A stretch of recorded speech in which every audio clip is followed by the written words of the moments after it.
మీ business ఏదైనా మీ ఊర్లో promotion చేయాలంటే అది సుమన్ టీవీతోనే సాధ్యం. ఇప్పుడే సంప్రదించండి.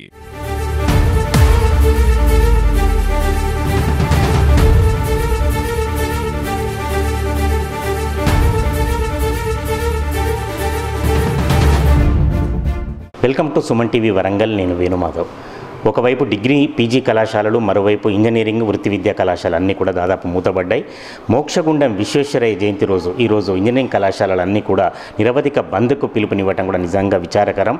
గత కొన్ని సంవత్సరాలుగా పెండింగ్లో ఉన్న బకాయిలన్నీ కూడా తీర్చేయాలని, దానిలో కొద్ది శాతమైన ఇవ్వాలని ఇప్పటికే డిమాండ్ చేస్తున్నాయి. అయినప్పటికీ కూడా రాష్ట్ర ప్రభుత్వం దీనికి సంబంధించి ఉప ముఖ్యమంత్రి నుంచి ఎలాంటి సానుకూలత వ్యక్తం కాకపోవడంతో రాష్ట్ర వ్యాప్తంగా అన్ని కళాశాలలు బంద్ అయ్యాయి. మనం వరంగల్లో హన్మకొండలోని మాస్టర్ జీ విద్యా సంస్థల అధినేత, ఈ కళాశాల డిగ్రీ పీజీ కళాశాల సంఘానికి సంబంధించి అధ్యక్షుడిగా ఉన్న సుందర్రాజ్ యాదవ్ గారి దగ్గర ఉన్నాం. అసలు ప్రధానమైన డిమాండ్లు ఏమిటి, డిమాండ్ల కార్యాచరణ, తదుపరి కార్యాచరణ ఎలా ఉండబోతుంది, వారు ఎలాంటి స్టెప్ తీసుకోబోతున్నారు, ఒకసారి వారిని అడిగి తెలుసుకుందాం. సార్, నెక్స్ట్ ఏంటిది పరిస్థితి, ప్రస్తుత పరిస్థితి ఏంటి? రాష్ట్రంలో ఉన్న టోటల్ హైయర్ ఎడ్యుకేషన్, దాదాపు ఇంటర్మీడియట్ పైన ఉన్న degree, PG, engineering, pharmacy, BEd, D.Ed, MBA, MCA అన్ని ఇన్స్టిట్యూషన్స్ ఇవాళ దాదాపు 14 లక్షల మంది ఇవాళ విద్యార్థి భవిష్యత్తు అంధకారంలోకి పోతుంది, నెట్టేయడం జరిగింది. దానికి గవర్నమెంటే బాధ్యత తీసుకోవాలి. ఇవాళ ప్రైవేట్ ఇన్స్టిట్యూషన్స్కి మనం డబ్బులు ఇవ్వట్లేదు అనేది ఫస్ట్ గవర్నమెంట్ ఆలోచించవలసింది. బహుజన విద్యార్థులను మీదికి తీసుకురావడానికి ఆనాడు 2006లో వైఎస్ రాజశేఖర రెడ్డి గారు సీఎం గారు పేద విద్యార్థులు కూడా ప్రొఫెషనల్ కోర్సులకు వెళ్ళాలి, నాణ్యమైన విద్యకు అందించడానికి ఇవాళ డబ్బులు అడ్డం కావద్దు, ఇవాళ రాష్ట్ర ప్రభుత్వం భరిస్తుంది అన్న హామీ ఇచ్చి ఈ స్కీమ్ తీసుకురావడం జరిగింది.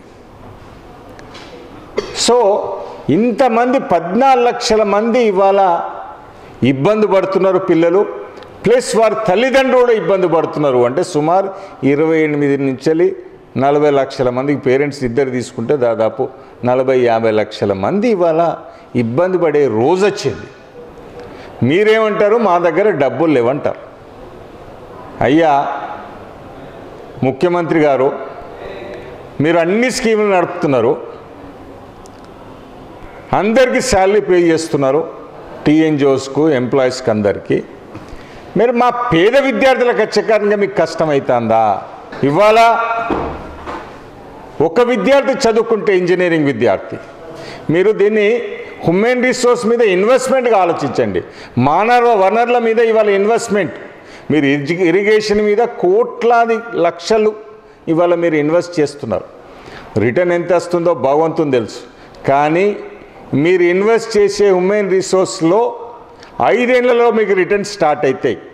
ఒక విద్యార్థి డిగ్రీయో ఇంజనీరింగో కంప్లీట్ చేసుకొని, నాకు తెలిసి ఆనాడు వైఎస్ రాజశేఖర రెడ్డి గారు ఇంప్లిమెంట్ చేసినప్పుడు కొత్తలా ఆ 4 ఏళ్ల తర్వాత పోయిన విద్యార్థులు, అమెరికాకు పోయిన విద్యార్థులు కోట్లాది రూపాయలు సంపాదించి కోట్లాది రూపాయల ప్రాపర్టీ ఇక్కడ కొన్నారు. ఎగ్జాంపుల్, 1 కోటి రూపాయల ప్రాపర్టీ కొంటే దాదాపు 10 లక్షల రూపాయలు రిజిస్ట్రేషన్ ఫీజు గవర్నమెంట్కి చెల్లియడం జరిగింది. అంటే మనం 1,40,000 పెడితే 10 లక్షల రూపాయలు మీకు రిటర్న్లు వస్తుంది. మీరు అది ఆలోచించండి. సార్ వైఎస్ రాజశేఖర రెడ్డి గారు పెట్టిన తర్వాత ఒక 5 ఏళ్లకో తర్వాత మీ రిజిస్ట్రేషన్ ఛార్జెస్ ఎంత పెరిగినో ఆలోచించండి. అంటే తెలంగాణ బిడ్డ ఇవాళ సక్సెస్ఫుల్గా కోర్సెస్ కంప్లీట్ చేసి ఒక ఉన్నత స్థాయిలో ఉంటే ఒక 10 లక్షల ప్రాపర్టీ కొన్నా మీ రిటర్న్ వాపస్ ఇచ్చేస్తారు మీరు పెట్టిన ఇన్వెస్ట్మెంట్లు. ఇక మా డిగ్రీ కాలేజీలకు అయితే 3 ఏళ్ళలో మీరు ఇచ్చేది 36,000. ఏ విద్యార్థి అయినా ఒక డిగ్రీ చేసుకొని ఒక చిన్న జెన్పాక్లో అలాంటి కంపెనీల జాబ్ చేసుకొని ఒక చిన్న అపార్ట్మెంట్ కొన్నా కానీ మీకు డబ్బులు వాపసు వస్తాయి. అంటే మన విద్యార్థులను, మన పిల్లల భవిష్యత్తును మంచుకుండడానికి ఇవాళ ఇన్వెస్ట్మెంట్ చేస్తున్నాం. కానీ మా దురదృష్టమో, ఈ పిల్లగాళ్ళ దురదృష్టమో, కానీ ఏ నాయకుడు వీళ్ళను పాజిటివ్గా ఆలోచించకుండా ఒక భారంగా మీకు చాలా స్కీమ్లు, మీరు కొత్త స్కీమ్లు కూడా ఇంట్రొడ్యూస్ చేయడానికి ముందు పోతారు. కానీ పాత స్కీమ్ల సంగతి ఏంటి? అందులో ఈ ముఖ్యమంత్రి గారు ఎప్పుడు బహుజనులు అంటే నాకు చాలా ప్రేమ, ఎస్సీ ఎస్టీ అంటే బాగా ప్రేమ, బీసీలు అంటే ఇంకా ప్రేమ, నేను చరిత్ర నిలవడానికి 42% వాళ్ళకి రిజర్వేషన్ తీసుకొస్తా అంటారు. అయ్యా, ముందుగా ఆ బీసీల పిల్లలు చదువుకుతున్న వారి ఫీజెస్, వాళ్ళ స్కాలర్షిప్లు చెల్లించండి. మీకు నిజంగా నిజాయితీ ప్రేమ బీసీల పట్ల, ఎస్సీ ఎస్టీల పట్ల మీకు ఉంటే మీ నిజాయితీని చాటుకోవడానికి తక్షణమే టోకన్స్ ఆల్రెడీ పడి ఉన్నాయి.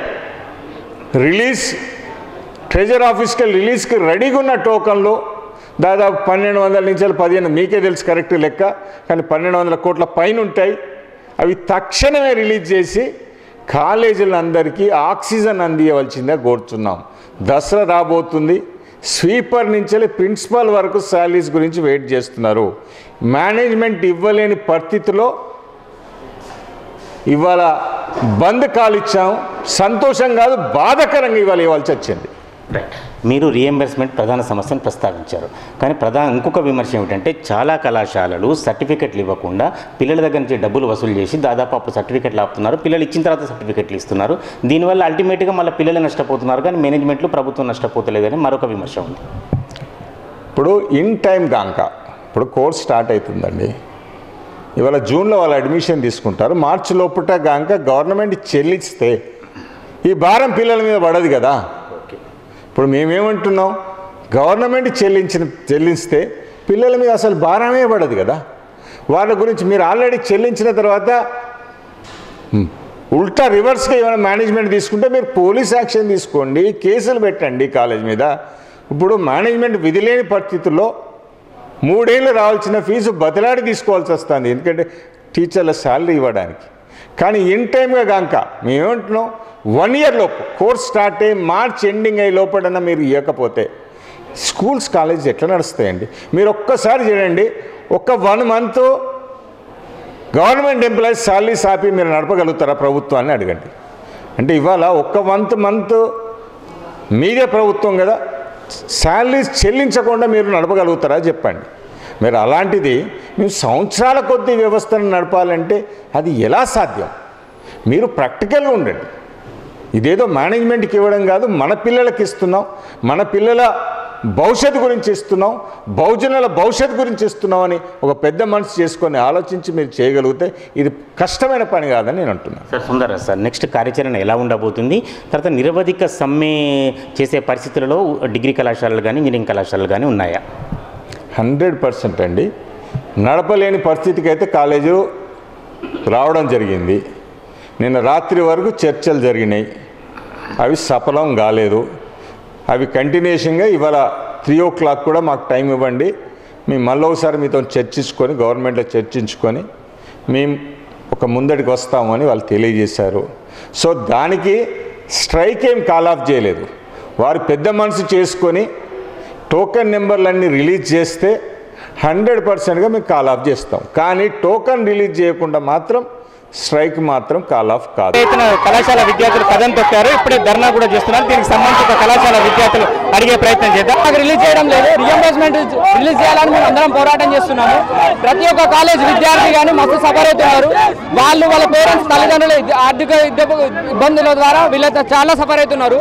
ఈ వెంటనే రిలీజ్ చేయాలని మేము కోరుతూ, వెంటనే ఈ ప్రభుత్వాన్ని కఠిన శిక్షలు తీసుకొని వెంటనే మాకు న్యాయం చేయాలని కోరుతూ ఇటువంటి ర్యాలీలు ధర్నాలు అన్ని ఇటువంటి చేస్తున్నాం. మేము మా స్టూడెంట్స్ కి మాకు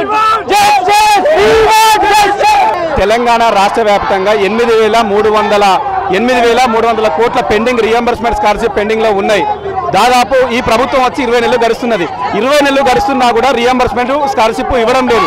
తెల్లారు లేస్తే ఫ్లైట్లెక్కి వెళ్ళడానికి, పెద్ద పెద్ద ప్రకటనలు ఇచ్చుకోవడానికి ప్రభుత్వం దగ్గర పైసలు తప్ప విద్యార్థులకు రియంబర్స్మెంట్ స్కాలర్షిప్ ఇవ్వకపోవడం అనేది సిగ్గుచేటు. తెలంగాణ రాష్ట్ర వ్యాప్తంగా 14 లక్షల మంది ఈ విద్యార్థులు రియంబర్స్మెంట్ స్కాలర్షిప్ మీద ఆధారపడి ఉన్నారు. మరి విద్యార్థులు మొత్తం ఎస్సీ, ఎస్టీ, బీసీ మైనారిటీ విద్యార్థులు. ఈ రోజు ఎస్సీ, ఎస్టీ, బీసీ మైనారిటీ విద్యార్థులను చదువుకు దూరం చేసే కుట్ర ఈ కాంగ్రెస్ ప్రభుత్వం చేస్తుందని చెప్పేసి మేము ఆరోపిస్తున్నాం. ఆరోపించడమే కాదు, బేషరతుగా పెండింగ్ లో ఉన్న రియంబర్స్మెంట్ స్కాలర్షిప్ వెంటనే రిలీజ్ చేయకపోతే రేపు పొద్దుటి నుంచి తెలంగాణ రాష్ట్ర వ్యాప్తంగా తెలంగాణ ఉద్యమం ఎట్లయితే జరిగిందో ఆ తెలంగాణ ఉద్యమం మరిపించే విధంగా మరొక ఉద్యమాన్ని కీలకంగా మేము మలుస్తామని చెప్పి ఈ సందర్భంగా మేము డిమాండ్ చేస్తున్నాం. తెలంగాణ ఉద్యమంలో కూడా విద్యార్థులకు కీలకంగా పోషించిండ్రు. ఆ ప్రభుత్వము విద్యార్థులకు న్యాయం చేయలేదు కాబట్టి ఈ ప్రభుత్వాన్ని మేము ఏరికోరి తెచ్చుకోవడం జరిగింది. మరి తెచ్చుకున్న తర్వాత 20 నెలలు గడుస్తున్నప్పటికి కూడా విద్యాశాఖ నా దగ్గరనే ఉన్నది. నా దగ్గర ఉంటే నేను సీఎంనే కదా అని చెప్పి సీఎం రేవంత్ రెడ్డి ముఖ్యమంత్రి అంటాడు. మరి విద్యాశాఖ నీ దగ్గరనే ఉన్నది కదా, రివ్యూ ఏది? గురుకుల పరిస్థితులు ఘోరంగా ఉన్నాయి, ప్రభుత్వ విద్యారంగం మొత్తం ఘోరంగా ఉన్నది, ప్రైవేటు మేనేజ్మెంట్ల పరిస్థితులు చాలా అత్యంత దారుణంగా ఉన్నాయి. వాళ్ళు అప్పులు తెచ్చి కాలేజీలు నడిపిస్తున్నటువంటి పరిస్థితులు ఉన్నాయి. 5 సంవత్సరాలు గడుస్తున్నా కూడా రియంబర్స్మెంట్ స్కాలర్షిప్ ఇవ్వకపోవడం అనేది సిగ్గుమాలిన చర్య. బిడ్డ రేవంత్ రెడ్డి నెక్స్ట్ స్థానిక సంస్థల ఎలక్షన్లు ఉన్నాయి. ఆ ఎలక్షన్లో మా సత్తా ఏంటో మేము చూపిస్తాం. ఇప్పటికైనా బేషరతుగా రేపొద్దున ఉదయం వరకు పెండింగ్ లో ఉన్న రియంబర్స్మెంట్ స్కాలర్షిప్ నువ్వు విడుదల చేయకపోతే ఈ తెలంగాణ రాష్ట్రాన్ని మొత్తం అష్టదిగ్బంధనం చేస్తామని చెప్పేసి ఈ సందర్భంగా తెలియజేస్తూ ప్రైవేట్ మేనేజ్మెంట్ అసోసియేషన్ ఆధ్వర్యంలో వారికి సంఘీభావంగా ఏఐఎస్ఎఫ్ ఆధ్వర్యంలో ఈరోజు ధర్నా కార్యక్రమం నిర్వహించడం జరుగుతున్నది. ధన్యవాదాలు. నా పేరు బాషిపేన సంతోష్, ఏఐఎస్ఎఫ్ హన్మకొండ జిల్లా కార్యదర్శి. మధ్యాహ్నం చర్చలు విఫలమైతే రేపటి నుంచి కార్యాచరణ ఎలా ఉండదు? చర్చలు విప్లవం కావు అనుకుంటున్నా. సీఎం గారు పెద్ద మనసు చేసుకొని పెండింగ్ ఉన్న స్కాలర్షిప్లని రిలీజ్ చేస్తారని, టోకన్లు పడ్డాయన్నీ రిలీజ్ చేస్తారని ఆశిస్తున్నాం. కానీ ఎడల ఈ సమ్మె 14 లక్షల మంది విద్యార్థులు రోడ్డుపైకి వస్తే సినిమా ఎట్లుంటుందో చూడవలసి వస్తుంది. ప్రభుత్వం కిందికి రావాల్సి వస్తుంది. ఎందుకంటే విద్యార్థులతో పెట్టుకున్న ప్రభుత్వాలు ఎవ్వీ నిలబడలేదు. సో వారు పెద్ద మనసు చేసుకొని ఇస్తారని ఆశిస్తున్నాం. ఈ ఏడేళ్ళ విద్యార్థుల సత్తా ఎందుకు చూపుతాం.